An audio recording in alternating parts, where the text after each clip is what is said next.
ஓம் ஸ்ரீ சாய்ராம்.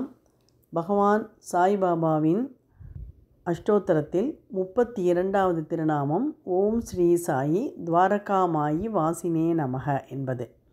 துவாரகாமாயி என்பது ஷிரடி பாபா வசித்த ஒரு இடம். அதாவது அவர் ஷிரடியில் இருந்த பொழுது பெரும்பாலும் ஒரு மசூதியில்தான் அவர் இருப்பார்.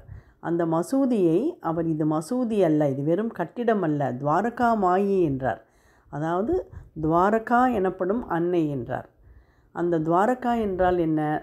துவாரம் என்றால் வாசல் என்று பொருள். 4 வாசல்களை உடைய ஒரு இடம்.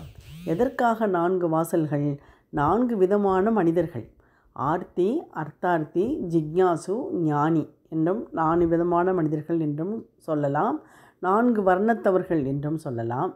அவர்கள் 4 விதமான பிரார்த்தனைகளை செய்கிறார்கள். எதை வேண்டுகிறார்கள்?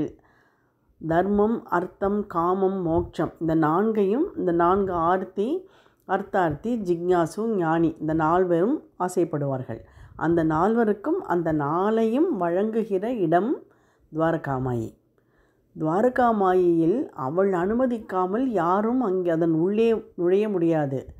ஆனால் ஒரு முறை இங்கே கால் வைத்து நுழைந்து விட்டால் அவர்கள் பாவங்கள் அத்தனையும் நசித்து போகும் என்று ஷிரடி பாபா கூறியிருக்கிறார்.